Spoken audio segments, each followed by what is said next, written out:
like, my job is to protect Californians. So that's where my responsibility is. I'm not concerned with foreign countries. I'm not even concerned with other states.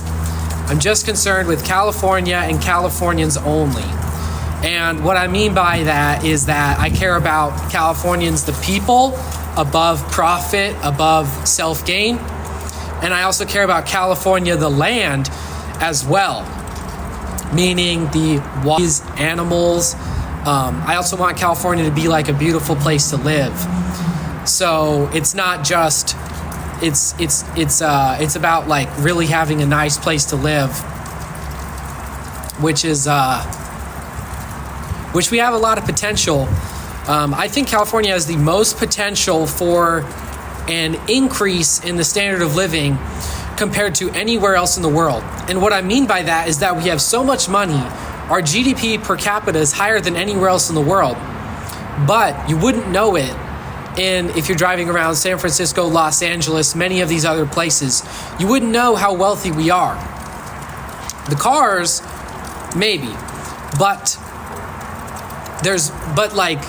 it doesn't feel like we live in that $4 trillion state. So, yeah, so that's really where my priorities are, is in making people's lives better, empowering them to be independent and to form families. Family creation is really key to me. And yeah, and just allowing, empowering people to care about their communities as well. That's one of the things that I see all the time, is that we have accepted that there are good communities and there are bad communities. And in California, the bad ones have fallen way far behind. What I mean by that is a lot of them look like they're stuck in the 90s. The signs are out of date, the roads are bad. It doesn't feel like we're really preparing for the future.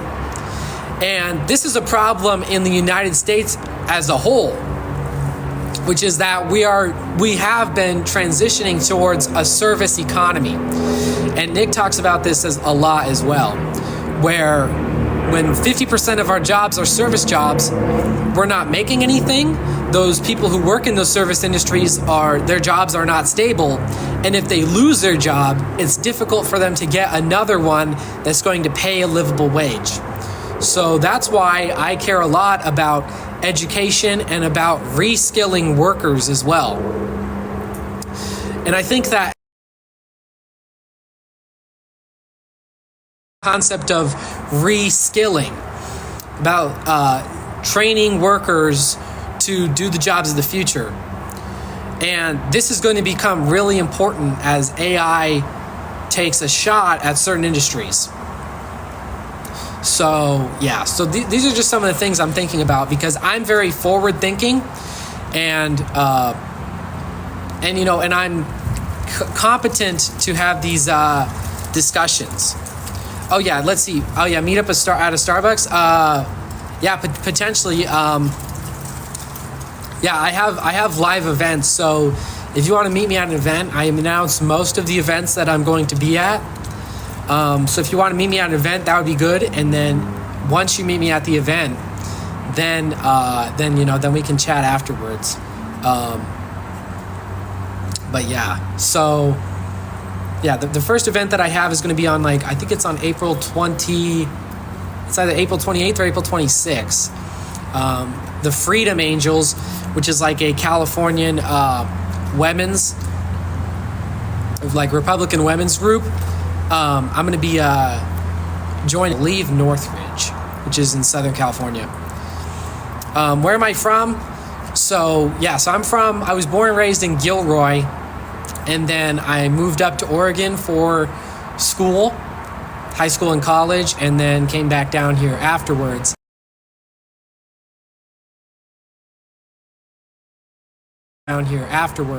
Then San Jose, and now I'm down in LA.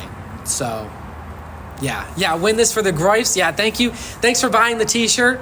I saw your DM on that. That means a lot. And yeah, this t-shirts look sick. Yeah, so I'm gonna have a shipment of those coming next Friday. So that's when the shipment will be coming. the stickers just arrived yesterday, so I'll be shipping those out. But overall, this has been really fun. I love it. I ratioed Gavin Newsom today. Perhaps some of you saw that. It's a pretty proud moment.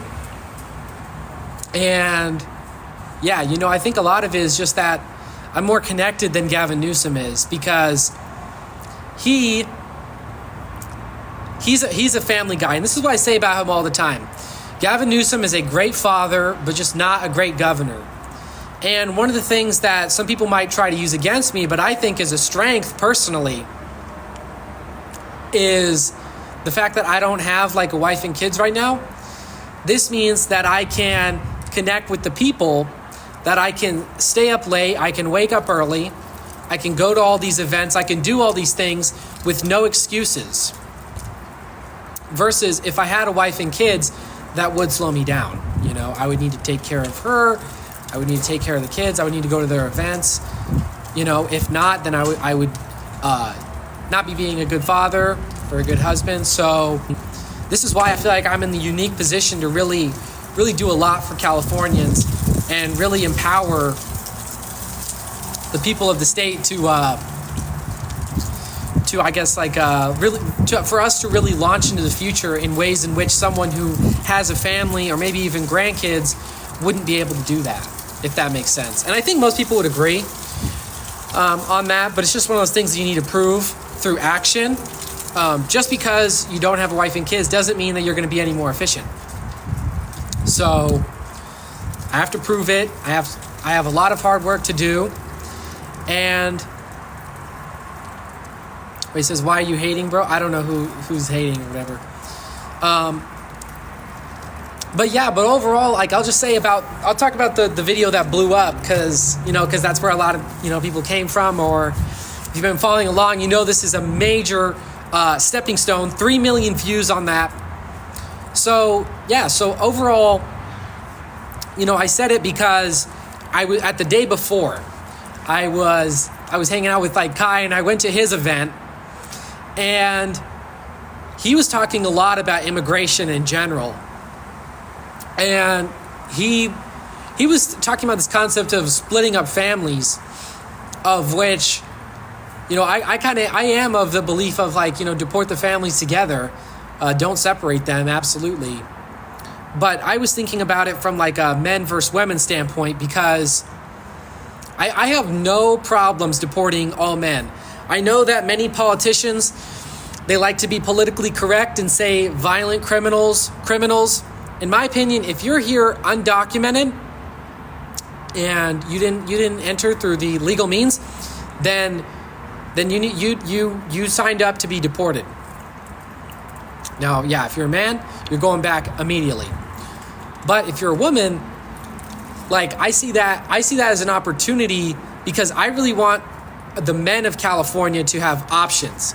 I see that as one of my jobs as governor, is to create options for men. So this includes the women that are already here that are maybe undocumented. This includes the women that are already here that don't want to get married or have kids, which is highly problematic.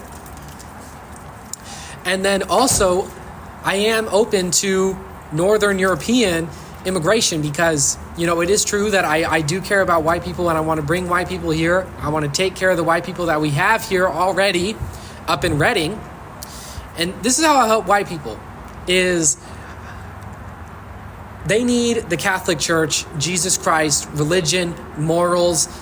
It actually makes me sad when I see them, like Nick talks, getting tattoos, not getting married, not being committed.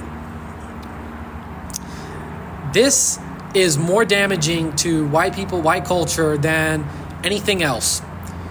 Is this lack of commitment, lack of family formation, lack of Jesus Christ. This is all a major problem. So if we can solve that, if I can help them out in that way, that will make a major difference. Also, like I said, having some immigration programs from Europe, from Northern Europe specifically, I'm interested in that as well, because they have great societies up there. They can build that here. I think it'd be pretty cool if we had some cities here that look like Stockholm. but also at the same time, I don't actually care that much about immigration, bringing people in here, because I want to take care of the people that we have here already. So yeah, and I see it as a major problem. One of my metrics of success that you can judge me off is the birth rate. So I want California's population to grow. Right now we're at 40 million. And the thing about it that's really interesting is that our GDP per capita is one of the highest in the world, but our birth rate is average or below average, which I see as a metric of failure, as something to be addressed.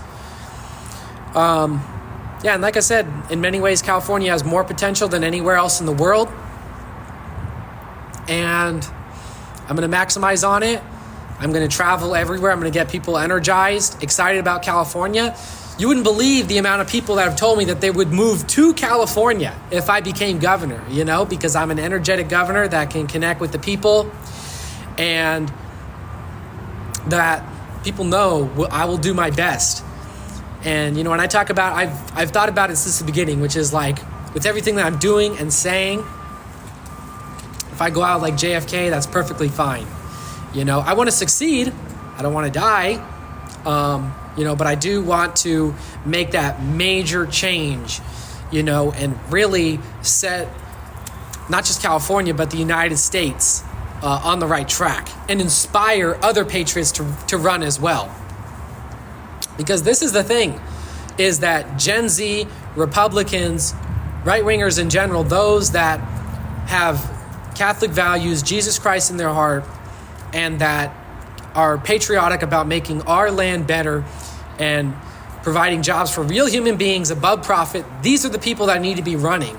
Everybody knows it, but they need to be inspired by others who run. They need to see how it's possible. How can you defy the Democrat and the Republican Party and still survive? How can you survive the media onslaught of which is currently happening to me right now? They're getting it fired up. They're cranking up that machine, that media engine against me. It's fine. They have nothing on me, because ultimately, hold on, I'm getting more spam. It's these Israelis in my comments, commenting the Israeli flag. So yeah, but like I said, I'm inspiring people to run. I'm showing how you can go against the machine and survive. The truth is, it requires a lot of professionalism, a lot of discipline. It requires, it requires you to be your absolute best. Especially for me, I recognize that, that I'm in the position where I'm one of the first. I'm going to be judged the hardest. The first article that was written was like, this is what happened when Groyper incels run for office. So that's how they're already describing me. Which ultimately I think is just a sad state of a real misunderstanding of what the Groypers represent, and also that like incel as a concept, it just means like you're not like a man whore, if that makes sense. Like, why should you be shamed as a man for not wanting to be promiscuous? That should be celebrated, because ultimately, think about it like this. Your job as a man is to have one wife, right? And we complain all the time about like women like being promiscuous, being whores. This is a problem. So it's like, okay, so if a man has zero, like that should be fine. He should not be shamed for having none. If a man has one, that should be good, the normal. So it's like, we shouldn't shame men for having none. That's perfectly fine, And ultimately, I'll just be straight up. I don't want STDs spreading. I don't want women to be heartbroken by men that lied to them, treated them badly, and now they don't want relationships in the future. They've given up. This should be common sense. So, yeah. So it's like ultimately, and let's also examine the Groypers as well. We're America first. We care about human beings above profit. We're against foreign lobbying. We're against any kind of subversion. We're against things like pornography. We're against atheism. We're pro-Catholic. We're pro-Catholic values. We're, anti-abortion. We're pro-life. It's like we stand for good things. We stand for the right things. So it's like, okay, instead of calling me like a groiper incel, like, how about like you like spin that into like, that's like actually like positive things. That's actually like who should be running society. We should have men running society. One, we should have men running society. That's step one. Step two, we should have men running society that are not obsessed with women, because it's actually very difficult. To be a man that is not obsessed with women is actually hard because that's what's on men's brains a lot of the time. So it's like, okay, so brains a lot of the time. So it's like, okay, so I'm a man that's like not obsessed with women. I put America first above all other countries. I don't sell out to corporations or to foreign lobbies. So it's like, okay, so isn't this like exactly who should be running our country? So it's like, okay, exactly who should be running our country is running for office. Like, shouldn't that be something to be celebrated? But, but it is what it is. It's got to be the first, got to be the best, and that's why I'm taking care of myself. As you can see, I don't do risk-taking activities. I eat healthy. I stay safe. I try to go to bed at a decent time, do all these right things, because ultimately I do need to be sharp for moments like this. And honestly, yesterday, April 15th, it's just a random Tuesday, and I had a video blow up, and that's an opportunity given to me right there. God said, boom, I'm giving you an opportunity. And I had to take advantage of it on a Tuesday morning, to make sure that I was commenting properly, that I was thinking the right things. I had to take advantage of this God-given opportunity. And I think most people would say I did a pretty good job with it. So that's what I mean, is that you need to be sharp 24/7. You never know when opportunities are going to come up. Honestly, after my birthday on April 11th, when I posted that edit, I kind of slow walked the weekend, Saturday, Sunday. I think other people know as well. So I was like not sure how this weekend was going to go, because I had a lot of momentum, a lot of people wishing me happy birthday. Thank you if you wish me happy birthday, by the way. So I had all this momentum coming into the weekend. And then Monday hits, and I was like, gosh, how's this weekend going to go? I had all this momentum. What's next? And then boom, random Tuesday morning get posted by Right Wing Watch. Good clip. It's like I got to respond. One of the things that I'll say right now is that Right Wing Watch is supposed to be like, they're supposed to write hit pieces about people. It's supposed to make you look bad, be defamed. But I absorbed it. I did the Christian thing. The Christian thing is to love those who persecute you. Here's why it's important to love those who persecute you, is that they wrote this intended hit piece on me. I said, you know what? I'm thankful that you're covering me. I'm thankful that you looked at me. I'm thankful that God gave me this opportunity, handed it on a silver platter. So I'm just nothing but thankful. And, when you love people that persecute you, it really just takes away any kind of their fangs or anything, all their hatred. It absolutely wipes it away. So that's the reason why it hasn't really come back to me. That's the reason why the energy has risen. That's the reason why I gained 1,000 followers in like 3 days. It's because I